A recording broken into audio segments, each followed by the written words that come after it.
అనుదినము దేవుని కృపావార్త కొరకు ఎదురు చూస్తూ ప్రార్థిస్తున్న మనకు నేటి వాగ్దానంగా యెషయా 58:11 క్షేమకాలమున ఆయన మిమ్మల్ని తృప్తిపరిచి మీ ఎముకలను బలపరచును.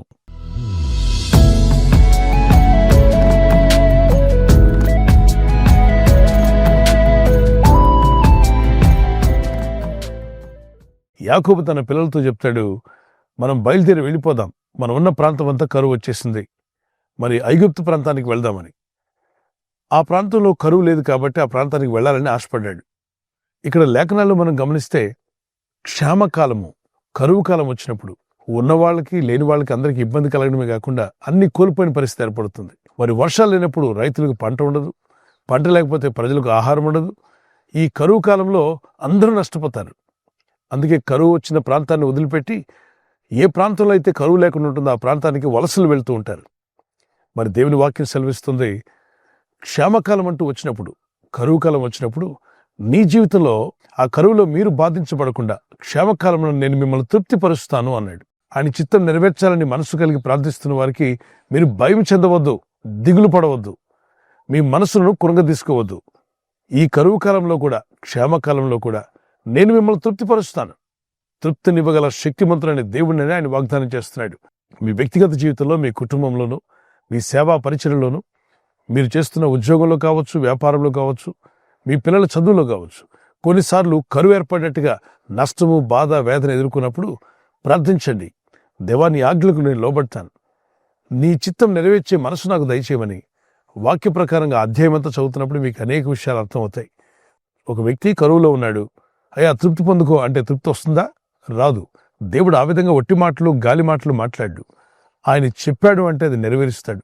ఆయన మాట తప్పని దేవుడు. 146వ కీర్తన 6-7 వచనాల్లో ఆయన మాట ఇచ్చి నెరవేర్చే దేవుడు. ఆయన అబద్ధమాట జాలనివాడు. యెషయా 6:18 వచనంలో దేవునికి సమస్తము సాధ్యమని మార్క్స్ 10:27 రాయబడింది. సర్వశరీరులను కలుగు చేసిన నాకు అసాధ్యమైందంటే ఏదైనా కలదా అంటాడు ఇర్మియా గ్రంథం 32:27 వచనంలో. సో ఈ లేఖనాలను బట్టి మనం గమనిస్తే దేవుడు తన మాట ఇస్తే మాట నెరవేరుస్తాడు.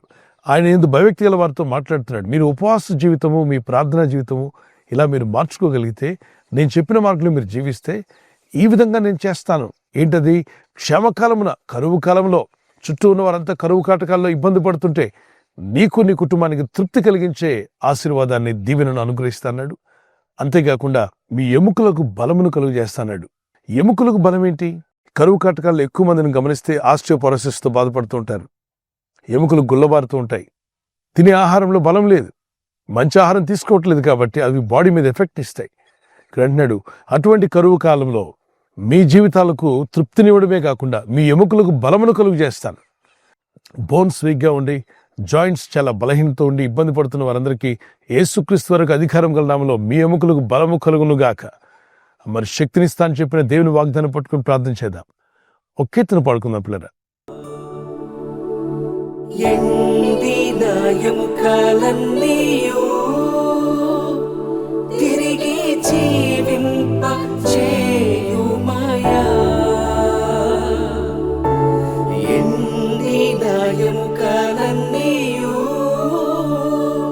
తిరిగి జీవింప చేయుమయా. జీవనదిని నా హృదయములో ప్రవహింపచేయుమయా.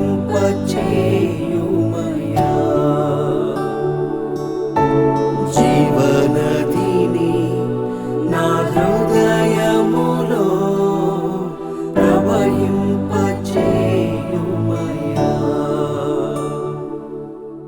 ఆత్మీయ జీవితంలో దేవుని స్తుతించి విశ్వాసంలో యథార్థంగా జీవిస్తున్నప్పుడు తృప్తి అనేది ఉంటుంది మనకి. అలాగే నీతిగా దేవుని మార్గంలో జీవిస్తున్న వారికి ఒక తృప్తి కలిగి ఉంటారు. పరిశుద్ధాత్ముడు మీలో తృప్తిని కలుగు చేయగల శక్తిమంతుడు. ఆరోగ్య విషయంలో కూడా కరువును ఎదుర్కొంటున్నట్టుగా అనారోగ్యం, బలహీనతలో మీరు బాధపడుతుంటే ప్రభు కృపను బట్టి వాగ్దానం ప్రభు మీ ఎడల నెరవేర్చాలని నా ప్రార్థన. మీరు తృప్తిపరచబడి మీ ఎముకలకు బలమును, శక్తిని, సత్తువను ప్రభు అనుగ్రహించును గాక. ప్రార్థన చేసుకుందాం పిల్లరా. పరిశుద్ధమైన మా ప్రియ తండ్రి, నీ ఆజ్ఞలకు లోబడినప్పుడు, నీ చిత్తం జరిగించడం మేము ఇష్టపడినప్పుడు, మీరు సెలవిచ్చిన మాట చొప్పున క్షేమకాలంన, కరువు కాలంలో కూడా మాకు తృప్తినిస్తానన్నావు, మా ఎముకలకు బలమునిస్తానన్నావు. ఎవరి పరిస్థితి అయితే కరువులో ఉన్నట్టుగా, క్షేమకాలంలో ఉన్నట్టుగా ఇబ్బందులు పడుతున్నారో వారందరి జీవితాల్లో తృప్తిని అనుగ్రహించే మీ దీవెనలను ఆశీర్వాదంలో వారికి దయచేయండి. మరి ముఖ్యంగా ప్రభా, ఎవరైతే బలహీనులుగా బోన్స్ అన్ని వీక్ అయిపోయి బాధపడుతున్నారో, ఆస్టియోపరోసిస్తో బాధపడుచున్నా, మోకాల బలహీనతో బాధపడుచున్నా, జాయింట్స్ లో చాలా వీక్గా ఉండి ఇబ్బంది పడుచున్న వారికి స్వస్థత కలుగునట్లుగా మా ఎముకలకు బలమనిస్తానన్నా నాయన. మీరు అనుగ్రహించేటువంటి బలము, స్వస్థత, ఆరోగ్యము మీరందరికీ యేసు నామములో కలుగునుగాక. ఈరోజు ప్రార్థించి ప్రయత్నించబోతున్న శంకుస్థాపన అయిన, గృహప్రవేశమైన, ఒక బిజినెస్ ప్రారంభిస్తున్నా, ఉద్యోగ ప్రారంభానికి వెళ్తున్నా, ఒక మంచి కార్యక్రమాన్ని ప్రారంభిస్తుండగా, నేను వారి బిడ్డల వివాహం కొరకు ప్రయత్నాలు చేస్తుండగా, వారు చేస్తున్న ప్రయత్నాలు ఫలించలాగున మీ దూతలకు ఆజ్ఞాపించండి. ఎవరైనా హాస్పిటల్లో ఉన్నా, ఐసీయూలో ఉన్నా, ప్రభు ఎవరైతే సీరియస్ కండిషన్లో ఉండి బాధపడుతున్నారో వారికి యేసు నామములో స్వస్థతను అనుగ్రహించండి. కృంగిపోయిన వారిని లేవనెత్తండి. మీ గాయపడిన హస్తమును చాపి వారికి ఉన్న సకల రోగాల నుండి విడుదల ఇచ్చేయి. వారిని లేపి నడిపించడాన్ని సాక్షులుగా నిలబెట్టుకోండి. ఈ ఉదయకాలం ప్రతి రోగి యేసు నామములో స్వస్థత నొందునుగాక. తండ్రి, ఈ దినం ఎవరైతే ప్రయాణమై వెళ్ళబోతున్నారో, అది రైలు మార్గమైనా, ఆకాశ మార్గమైనా, బస్సుల్లో, వాహనాల్లో ఎక్కడ ప్రయాణం చేస్తున్నా, రోడ్డు మార్గంలో ఏ వాహనంలో వారు ప్రయాణం చేస్తున్నా, నీ ప్రజలకు కాపాడే దూతలను పంపండి. ఈ జీవిత యాత్రలో మీ చిత్తం నెరవేర్చేవారుగా చివరి వరకు మా విశ్వాసాన్ని కాపాడుకుంటూ పరలోకం చేరేంత వరకు నీ సాక్షులుగా జీవించే గొప్ప కృపను అనుగ్రహించి మహిమ పొందమని యేసుక్రీస్తు పరిశుద్ధ నామములో అడిగి వేడుకుంటున్నాను నా పరలోకపు తండ్రి. Amen, amen. God bless you. ఈ వాగ్దానం విన్న మీరు ఆమెన్ చెప్పిన తర్వాత లైక్ చేయండి, షేర్ చేయండి, సబ్స్క్రైబ్ చేయని వారు చేసుకునండి. తెలియని వారికి ఈ ఛానల్ పరిచయం చేయండి. దేవుని వాక్యములు అనేకులుగా అందజేయడం వల్ల ఆ ధన్యత మీకు, పొందుకున్న వారికి కూడా ప్రభు దయచేయునుగాక. Amen. God bless you.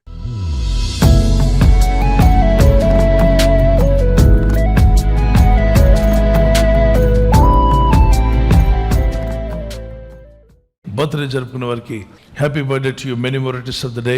May the Lord bless you and keep you. ప్రభు మిమ్మల్ని దీవించి వర్ధిల్ల చేయనుగాక. ద్వితీయోపదేశకాండం 31:8 Deuteronomy 31:8. నీ ముందర నడుచువాడు యెహోవా, ఆయన నీకు తోడైయుండును. The Lord will go before you and will be with you. దేవుడు మీ ముందుగా నడుస్తూ మీ మార్గములు సరళం చేసి ఆయన మీ జీవితాలను ఆశీర్వదించునుగాక.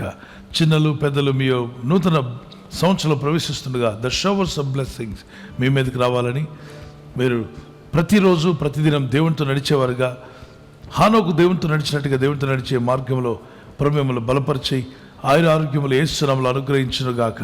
ఆమేన్. God bless you with this promise. Marriage anniversary జరుపుకునే వారికి యేసుక్రీస్తు నామములో ప్రభువుకి తోడై ఉండాలని మా ప్రార్థన. ఆదికాండం 50:21, Genesis chapter 50:21. నేను మిమ్మును మీ పిల్లలను పోషించేదను. I will provide for you and your children. I will provide for you and for your children. ఈ వాగ్దానం మీ పట్ల నెరవేరునుగాక. భార్య భర్తలుగా ఆత్మీయతలో, వాక్యంలో, ప్రార్థనలో ముందుకు సాగండి. ప్రేమానురాగాలు కలిగి ఉండండి. భార్య భర్తకు లోబడాలి అన్న వాక్యానికి లోబడండి. భర్త భార్యను ప్రేమించాలి అన్న వాక్యానికి లోబడండి. మీ కుటుంబాలు ఈ వాగ్దానాలతో దీవించబడి వర్ధిల్లునుగాక. Many more returns of the day. ప్రభు అక్కడ ఆలస్యమైతే సిల్వర్ జూబ్లీ, గోల్డెన్ జూబ్లీ, అలాగే ప్లాటినం జూబ్లీ జరుపుకునే కృప కూడా దేవుడు మీకు దయచేయునుగాక. Amen. God bless you. We wish you all the best. ఈ ఛానల్ ను మీరు సబ్స్క్రైబ్ చేసుకోవడం వలన 2 పనులు జరుగుతున్నాయి. ఒకటి, సువార్త జరుగుతున్నది, ఆత్మలు రక్షించబడుతున్నాయి. రెండవది, పేదలకు, అనాథలకు ఈ ఛానల్ ద్వారా సహకారం అందించడం జరుగుతుంది. మనం సబ్స్క్రైబ్ చేసుకోవడం వలన అందరికీ సహాయం చేసిన వారమవుతున్నాం. ఖచ్చితంగా ఈ యూట్యూబ్ ఛానల్ ను సబ్స్క్రైబ్ చేసుకొని బెల్ బటన్ ను క్లిక్ చేయండి. మీకు వెంటనే మెసేజెస్ పంపబడతాయి.